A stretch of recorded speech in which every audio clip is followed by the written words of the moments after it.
And now, Pujya Atman Sri Swami Jyotirmayananda ji commences tonight's Satsang with a Sanskrit peace chant.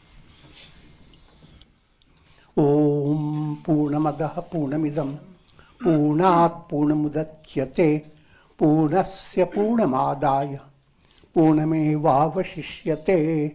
Om Shanti Shanti Shanti. We begin with mystic song by Sri Swami Lalitananda, played and sung by Sri Swami Umananda, Rajneesh and Niranjan. Our song tonight is based on a poem by Swamiji. It's called O Thou Divine Wisdom.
We are recording from the ashram of our revered Guru, Pujya Atman Shri Swami Jyotirmayananda in Miami, Florida. Today is November the 28th, 2018, Wednesday evening, and tonight Swamiji will be lecturing on the Yoga Vasistha. This is series 2018, class number 93. And now Pujya Atman Shri Swami Jyotirmayananda. Om Brahmanandam Paramasukhadam Kevalam Jnanamurtim Dvandvatitam Gagan Sadrisham Tattvamasyaadi Lakshyam Ekam Nityam Vimalamachalam Sarvadi Sakshi Bhutam Bhavatitam Trigunarahitam Sadgurum Tam Namami. Om. Adorations to Sadguru, who is Brahman, the giver of supreme bliss, embodiment of pure consciousness, one without a second, vast as the ether, infinite, eternal, beyond the three gunas and their modifications, the supreme preceptor. Yoga Vasistha in Utpatti Prakarana, and we are in the section 121, going towards its conclusion. Presently, the topic is 7 steps of wisdom.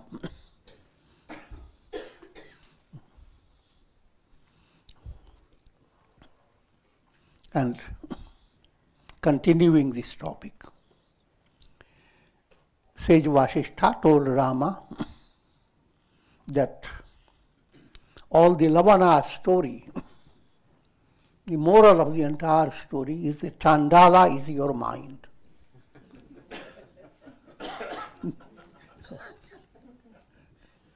The mind is the outcast. It can bring you into immense troubles. It already brought you. You can't count your lives. All that has happened. And Chandala's story also gives you a subtle point.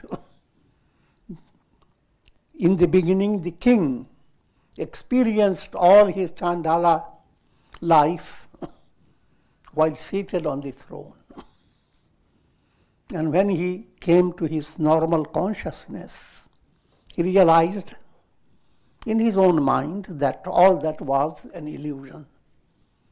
And somehow God presented that illusion to help him. He stayed relaxed for a few years, but one time he was drawn into a particular forest,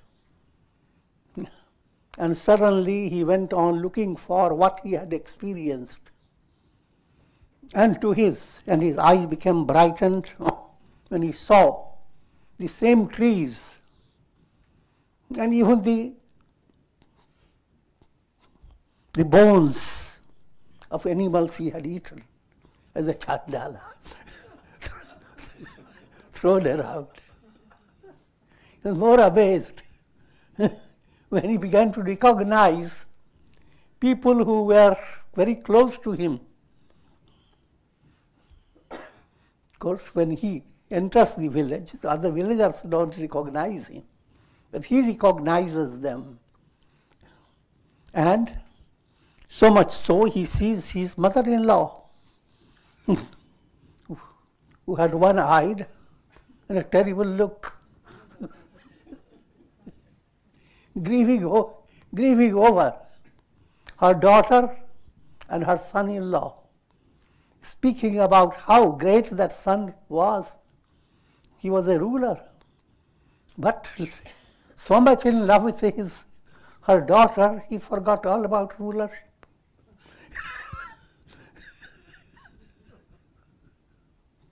And he told the whole story to the king. And the king was amazed that what he considered was a dream was authenticated. It's a reality.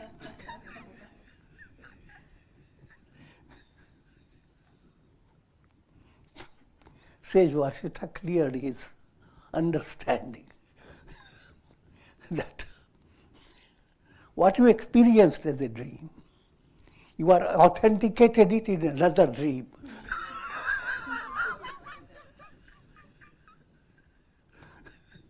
So it is not real authenticity.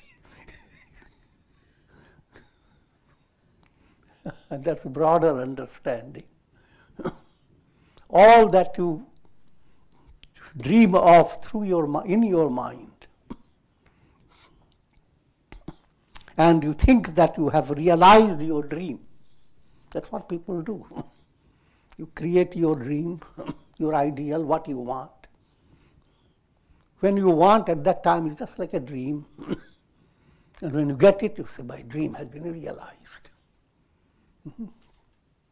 I can touch it, I can feel it, I can count the money. All the green money.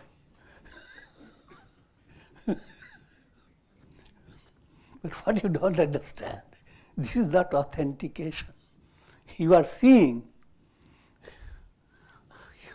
what you consider as a real is not real. That's the whole moral behind this story. The reality is the absolute self. All that you experience through your brain and nervous system is just like all that you experience through your iPhone, the iPad.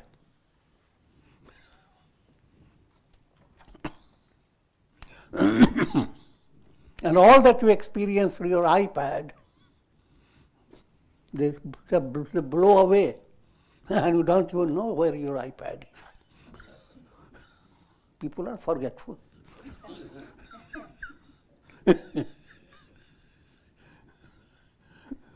Same applies with your experience through your nervous system, through your mind, brain.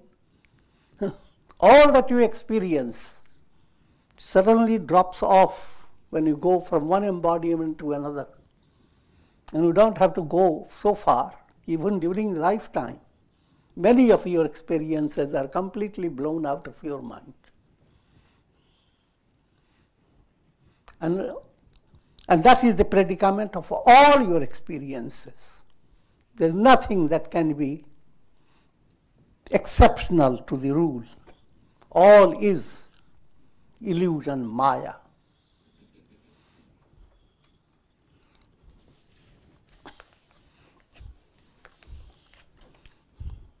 But while you are given this broad understanding, in Maya there are two aspects, avidya and vidya.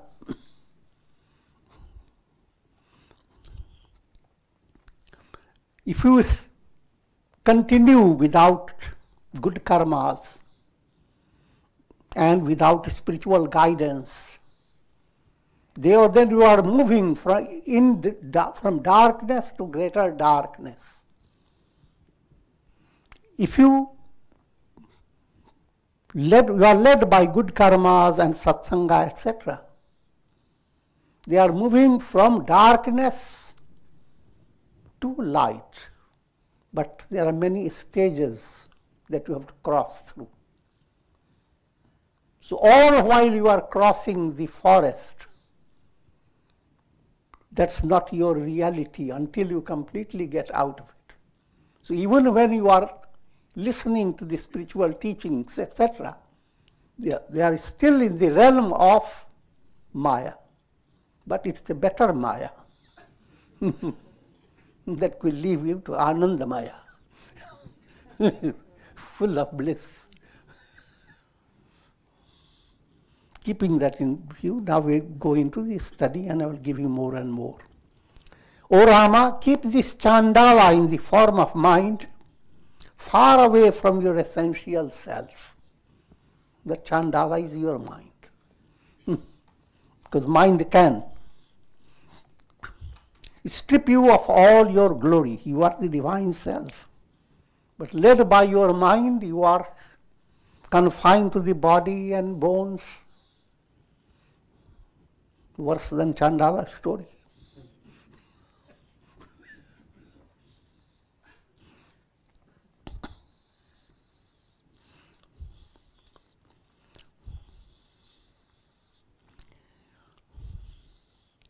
When you keep this chandala away, you become free of all fear and sorrow. But those who continue to depend upon this fictitious mind and its projections, they are like ridiculous people trying to beat the sky with sticks.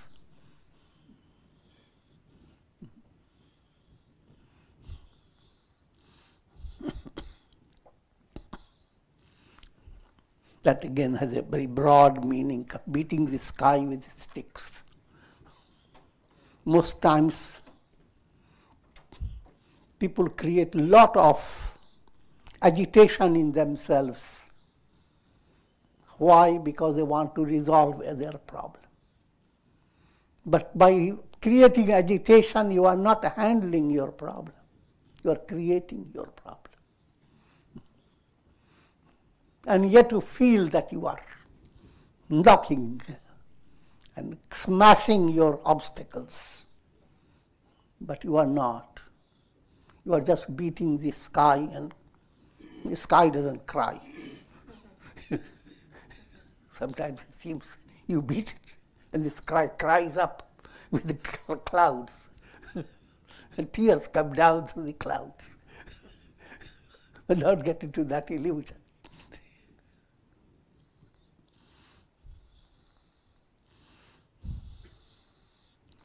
For a long time have I meditated upon the truth, and I have never perceived even a trace of this impure mind in the radiance of the self.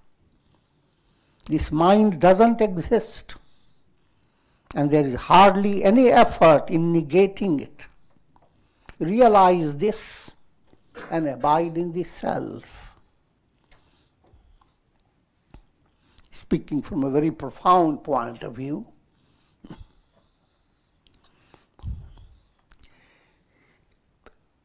giving you an insight that realization of the self is totally different from your attaining objects led by your karmas. All your attainments in this world are in and through your mind. It is the mind that justifies and authenticates, yes, you have attained it. And mind itself is on shaky ground.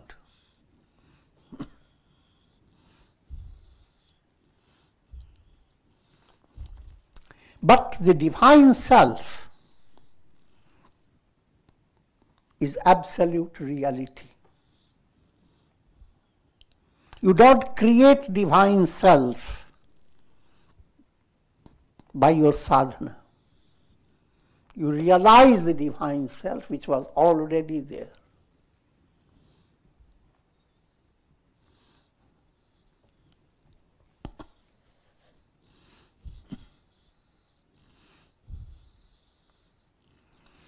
To give you a simple way to understand.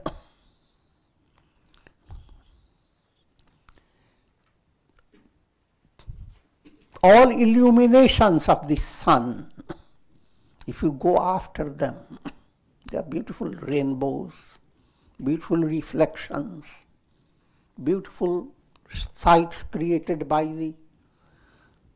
the sun. All that you can gain by touring, by going into places. But the reality behind all that is the sun.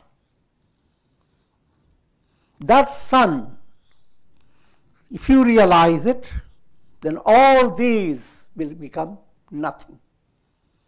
And all these are actually nothing. Sun is the reality behind them. Another illustration. While watching a cinema show, all that you have seen and gone into with the projections, behind all that, the reality all the time before your eyes was the screen. Behind all your experiences through your mind, the reality remains always the same.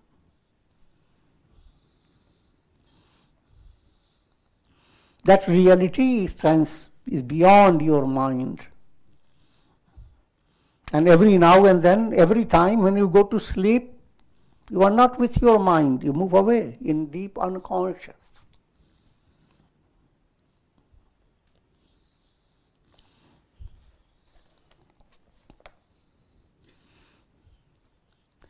In section 122, more insight is being given in these 7 steps. Swami Vasistha continued, O Rama, good karmas performed in many lives have their result in a pure heart. In other words, good karmas create purity of heart. Again, to a certain degree, not absolute purity. Led by the purity of heart, one begins to practice satsanga, good association. Simple point that everybody does not become involved in attaining enlightenment, so you shouldn't be surprised. Even if you go into ordinary illustration, go into a college or a school for study, you don't find all students first class first. Only those who are well prepared, they become bright, not everybody. So in this big university, everybody is not in the same level. This is the biggest university, and your PhD is enlightenment.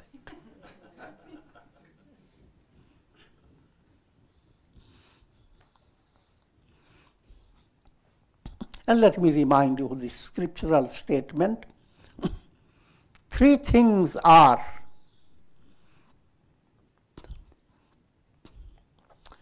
most surprising, and they are the most ideal to be attained.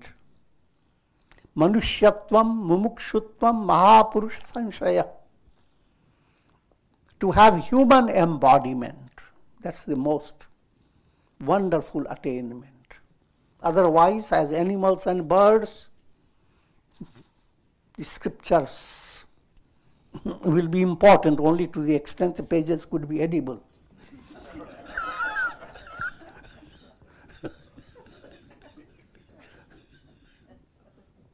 Otherwise, there's nothing to it. As a human being, now you can get into scriptural study, spiritual discipline, yoga practice, and so forth. Start giving practice of hairstyle to your pet dog. You may do so, if that is healthy for the pet dog. Not expect enlightenment.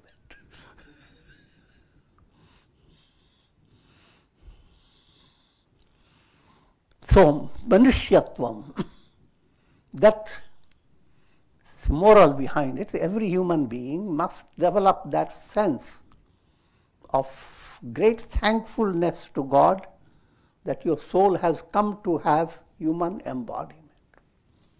Now we begin to explore how much can you accomplish through your mind, through your intellect, through your ego, through your senses. This whole equipment is there with you. And only through human embodiment can we expect this whole process of attaining liberation.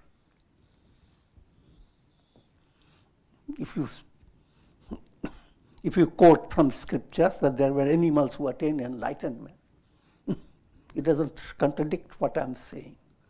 Because those who attained enlightenment, they were human beings. As human beings, they got to a very great height. And they fell into animal embodiment like a little becoming sick, falling into an hospital. So that's a different story. coming back again, simple way, develop a sense of great joy and inner positivity that you are equipped with human personality, manushyatvam.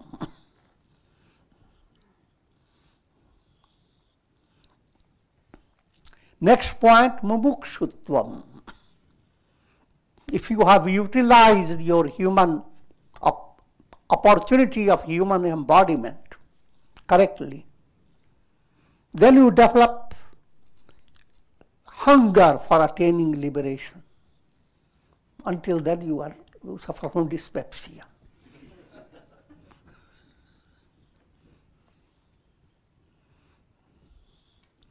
And that hunger has come, mumukshuttam, aspiration for God realization. And third point, mahapurusham sraya, coming in the company of those who can lead you, guide you, give you satsanga, and guide you to enlightenment.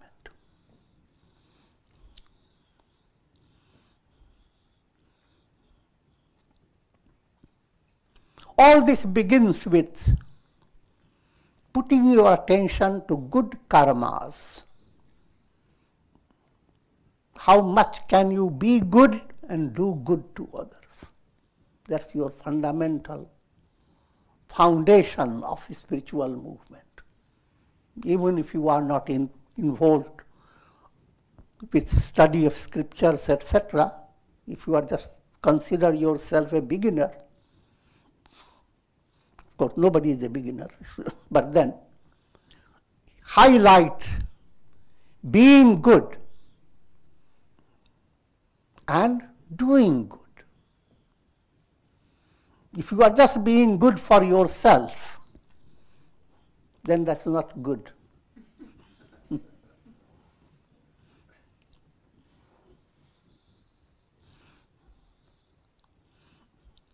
Good karmas bring you to a state where you can exercise your choice. Negative karmas do not bring you into that state. You have no choice. You remain helpless. What type of choice? Good karmas bring you to a choice of whether to go to satsanga and not to go to satsanga.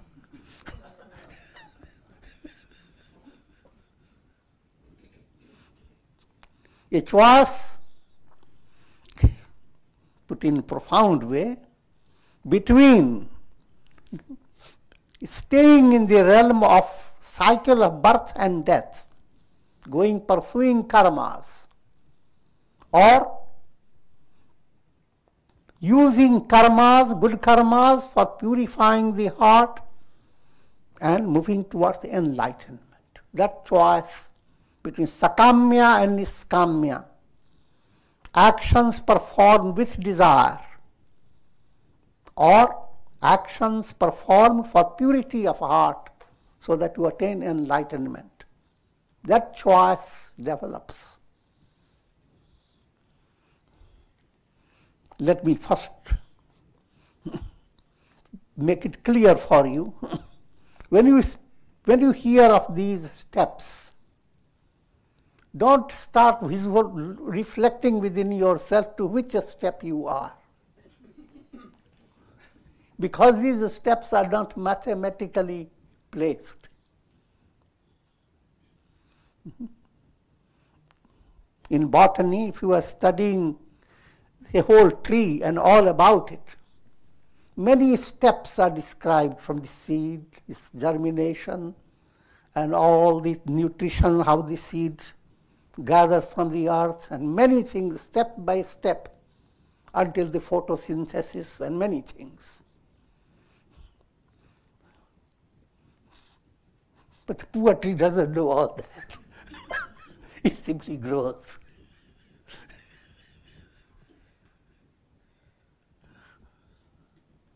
In other words, all that happens in a spontaneous way.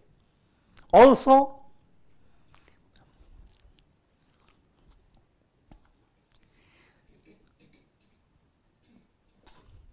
when you are intellectually trying to understand, different steps are presented before you. Those steps themselves are not clear-cut steps. Each step has many variations. Another point, your personality is always, just like you look at the world, it's always, many things are blended together. The sky is there, the earth is there, and many details of the world are all together. You cannot separate them. But what happens? You gain a highlighted status within yourself.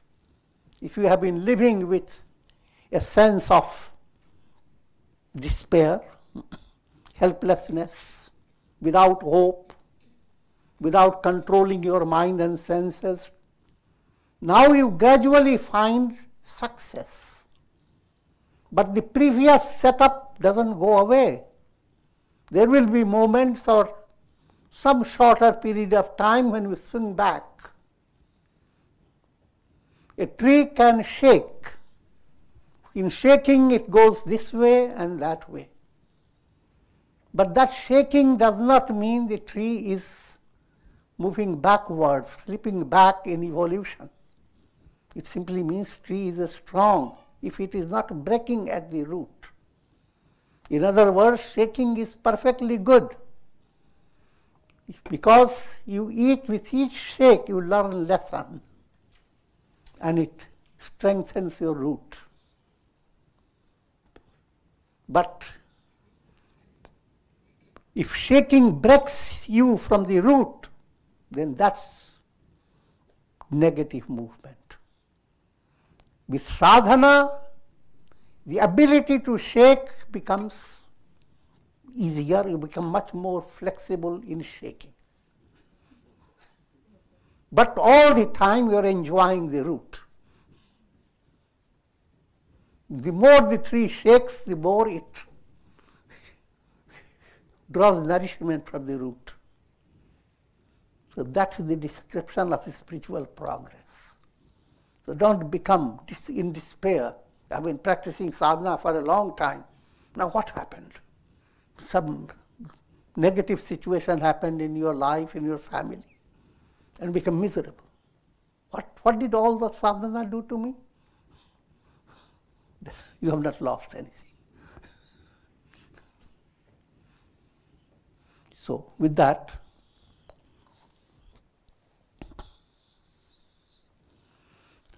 this ocean of the world process is fed by the turbulent waters of ignorance and cannot be crossed without the aid of scriptures and association with the wise.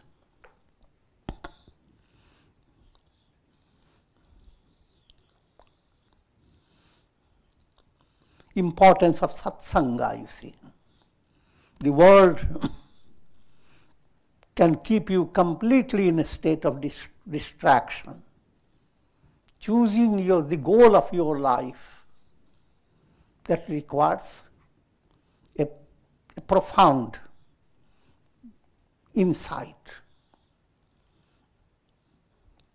And just like for learning any art, you turn to someone who is expert in that art to be guided. So also, having understood that the goal of life is adopting the path of saintliness, then therefore we approach saintly personality for receiving guidance.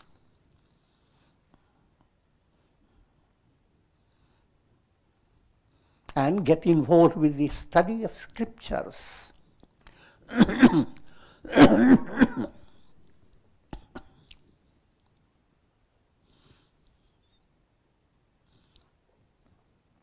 Satsangatve nihasangatvam. If you are drawn to good association, then your dependence on wrong association, that's the life you have lived in constantly, dealing with people who are worried, miserable, they have no answer in their life. The only thing they can tell you is some distracted remedy for your trouble. You have trouble here? Oh, go to Hawaii. There is a great psychic who will cure you of this. But another said, no, not Hawaii. Go Badri. Badri Kedar in India. To give you. Some of the suggestions may have value, but this is a tremendous distraction.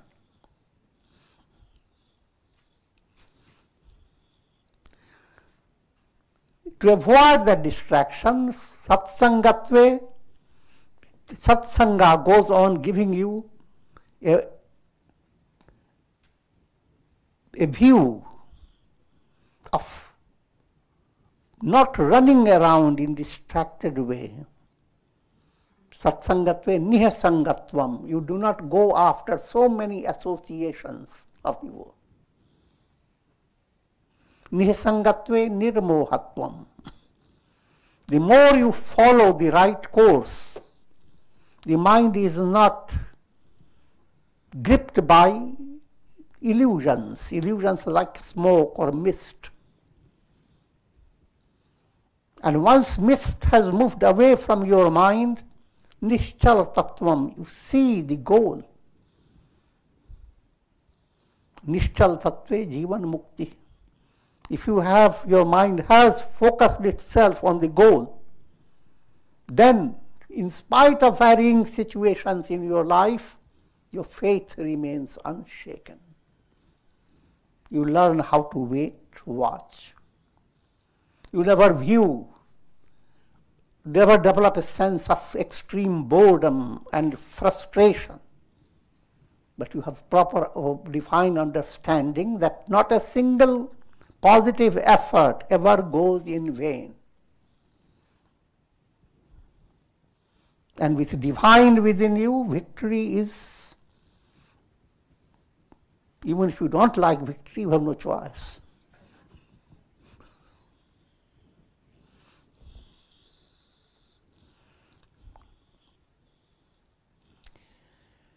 So this setup, if one has gone in that stage where the setup is ideal, you have developed a human personality, you have developed aspiration, you find delight in scriptural knowledge, and you draw from satsanga guided by spiritual preceptor. If you are set well, that's called first step, shubhecha. This is the description of the first step.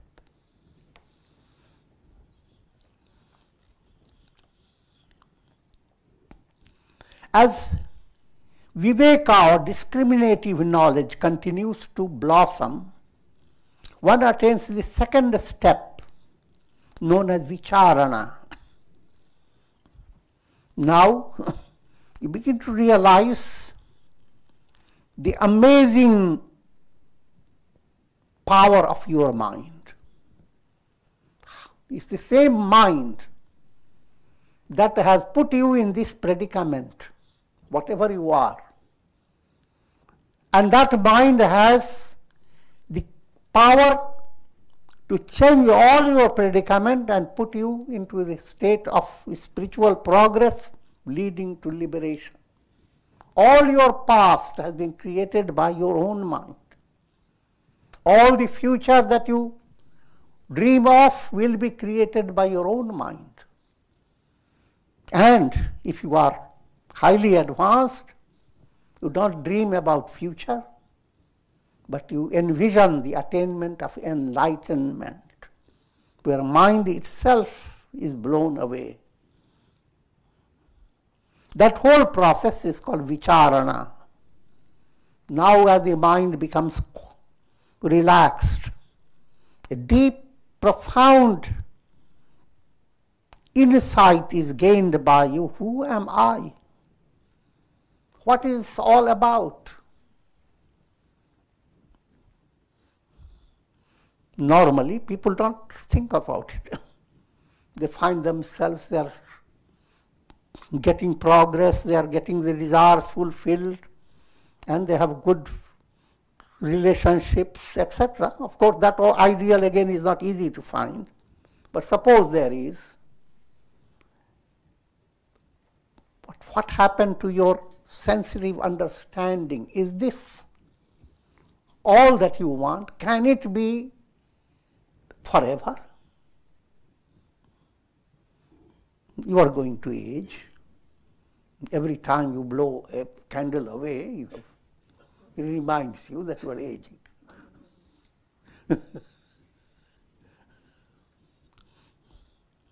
So therefore, what is it all about? What will happen to all you have gained, all you have worked for?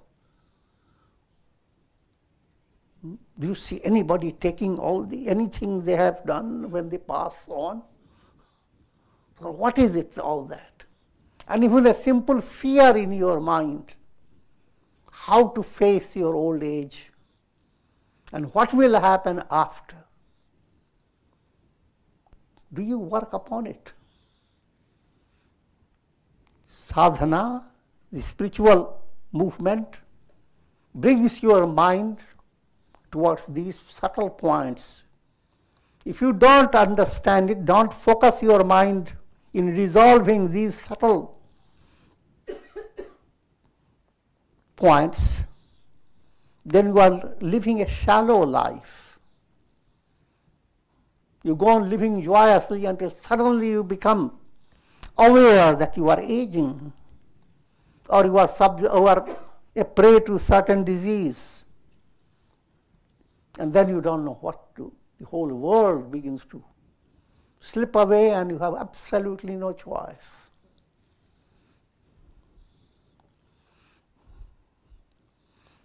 So therefore, you utilize all opportunity in such a way that you can be active in the practice of vichar. Who am I? And that again, to understand more from practical point of view, you do not simply sit back on a chair. Today I will do vichar from morning till evening.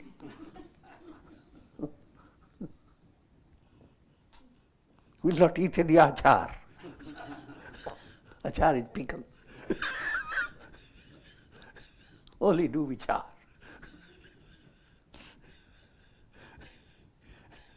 That will not be possible. You have to also understand, in order to have vichar type, you have to always engage yourself in integral movement. Live your life. Look after your physical body, give the body exercise, give the body some walking, and so forth. In other words, attend to all things that are needed for your personality. But in such a way, with such harmony, that day by day, you allow your mind to have a room, a special room, where you begin to figure out, even if you sit for a shorter duration, of course, in sadhana, you create a time where you do japa, meditation, but it is not the duration of time that makes you successful, but the way you have lived your life during the day. And the art behind it is a rhythmic type of life. Every day follow a same pattern, so that when you live your day, you are not constantly in a state of excitement. But when you take up a trip, you are constantly in a state of excitement. What is morning in Florida is evening in India. And so forth, I'm joking. So you have no harmony in your personality. Your whole nature within you is upset. In that stage, to have a deeper understanding who am I will be impossible. But in a relaxed state, when things go similar to similar, in a harmonious way, you go dig deeper and deeper. You have no choice. It's automatic. You begin to discover. And you find an internal space that's not disturbed by external. External things become more superficial, just like you are swimming. If you don't have the art of swimming, then you are hit by every little wave that comes, and you hate them. But when you swim, you go deep. Waves don't matter. You are exploring the deeper waters. You are more relaxed, talking to fishes, picking up pearls. I'm joking, but try to understand that.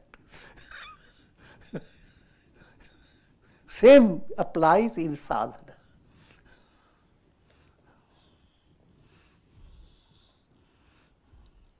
So that's practice of vichar. When that has happened, I've come to the second stage, shubhecha, vicharana, and then the third stage comes in.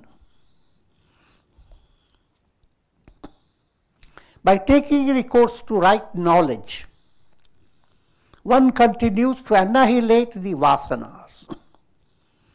Right knowledge means you come to the grip of reality. What serves your purpose in an effective manner, and what is just purposeless in your life.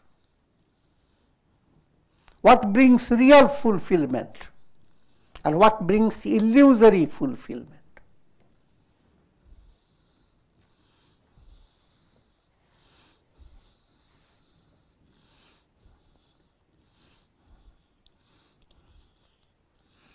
And as you move towards qualitative fulfillment, real fulfillment, then lots of desires that keep your mind burdened, they simply move away.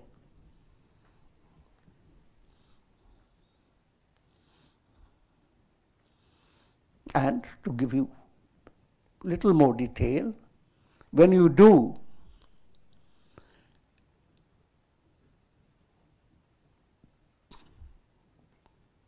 righteous deeds and become involved with, remember, Maitri, Mudita, Karuna, Upeksha. Allow your mind not to just scatter itself, but go along these 4 points. Develop sense of friendliness to people who are of equal status.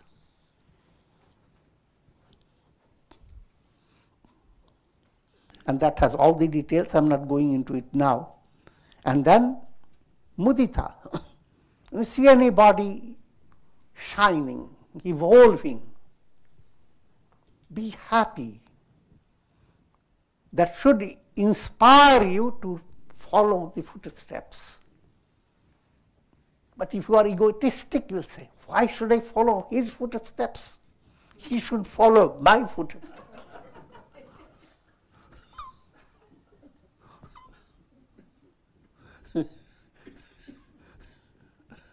So then you are unnecessarily building in your mind a lot of muck.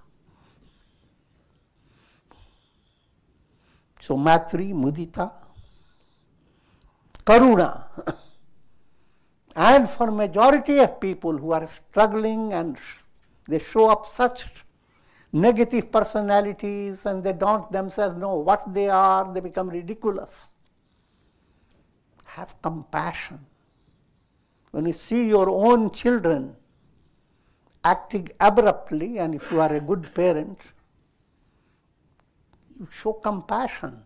You deal with all that with motherly heart, not inimical or kind of a enjoying and ridiculing anyone because they have gone disarray.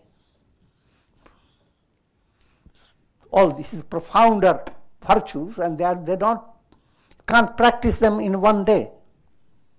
But as you grow and begin to understand how much joy your heart receives when you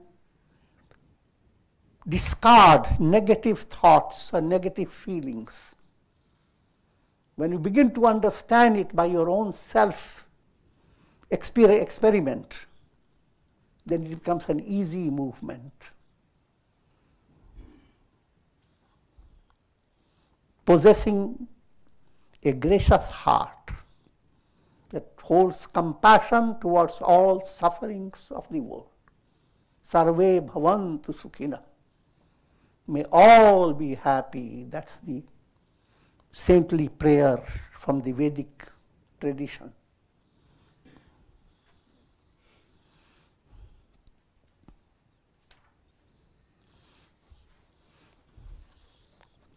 And then finally, upeksha. Then there are people, they are so negative that no way can you influence them. Rather, you will simply risk your own lives getting involved with them. So, use common sense. Don't develop the idea, since I have gained so much knowledge, I will push anybody. Rather, stay quiet. Upeksha, stay like a wall, as if you have become dull-wit, and let your enemy enjoy it.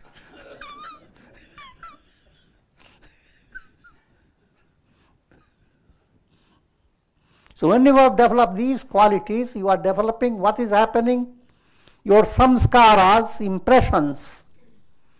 What impressions you are gathering are positive impressions. Your mind ends up collecting positive impressions. But when you don't have these 4 points operating, then mind ends up with, day by day, negative impressions, and negative impressions that go on shifting a little change in them. First it came in the form of mosquitoes, next came in the form of bees, then become spiders, then become lizards. I'm joking, but I don't understand. Because that's what is happening. People who are not intent upon developing positive, they don't like to be bored with the same impressions. But when the new impressions they are creating, they are sometimes worse than what they had before.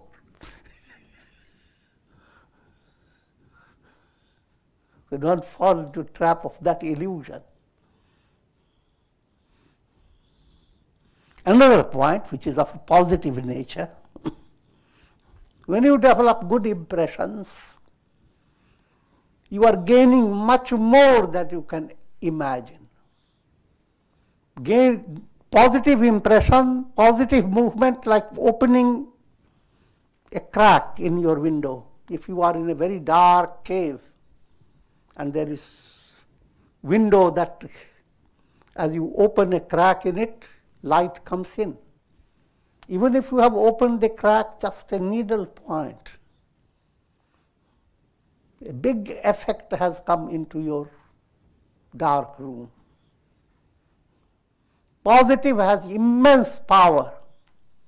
All the negative may have been there for long time.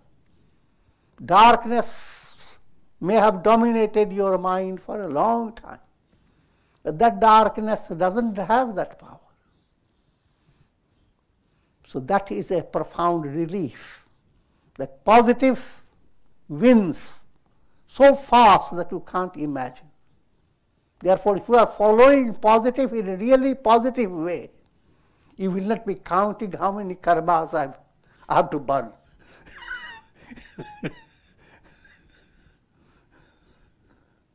Positive doesn't move exactly like the negative way. Light does not travel just like darkness. They can't match. Figure that out. So, if Shubhavasanas have started developing by adopting as all that I have said, Subh impressions, pure impressions, also it implies you are reducing the impressions of fear of death, impressions of attachment and hatred, impressions of egoism. These are the subtle roots behind all negative anger, hate, greed, etc. Behind all that, these are called kleshas. Avidya, ignorance, egoism, attachment, hatred, fear of death. These begin to diminish, wane. Then it is called tanu manasi. Mind that has been like a dark cloud, now it is losing its opacity. It is becoming little softer. And in doing that, allowing rays of light to go through it. If you have come to this stage, it becomes a totally different experience. The more your mind becomes attenuated, more joyous you are. And the mind itself begins to wish to be attenuated. The cloud, the moment the light begins to flow through the cloud, the spirit of the cloud becomes very happy. It never saw itself so shining. And says, oh God, shine more, more. The other cloud said, remember, it's risky.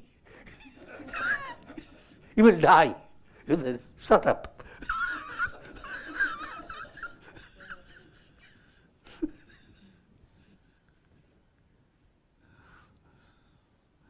Simple point. Your mind enjoys treading a path of self-effacement. The more self-effacement, great joy. And self-effacement comes in degrees of self-effacement. When you are very good to others, you are not aware of your ego. You have little self-effacement. Any gracious action, your self begins to diminish. And if your Godward love comes in, self begins to drown as if diving. And when you have attained the highest, it has dove to infinity. It will not, your little self will not assert its reality. It is not real. So when this type of insight has developed in your mind and you begin to enjoy seeing all those opaque vasanas being attenuated,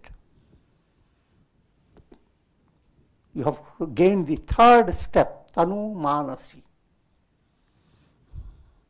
In practical world, you will be a most dynamic personality, because now your mind becomes a channel for cosmic thoughts. So whatever advice you give will be something that has been given by sages through thousands of years. Truth will flow through your mind, and you will be able to do amazingly effective work of inspiring people. But wait until you come to fourth step. Fourth step These clouds have come to that state of light flowing that cloud has no personality left, called sattvapatti. Sattva has attacked your cloud, your mind, and your mind has become completely unminded. Light has attacked the cloud, and cloud is simply moving away. And it has no other way. Now it's perfectly secure. The cloud will not be there. When the security has come, it is called sattva apatti. And that state is called enlightenment, jivan mukti. Other stages will come automatic and you don't have to work for it. They are spontaneous occurrences after this state. And with this I am going to conclude for today. Om.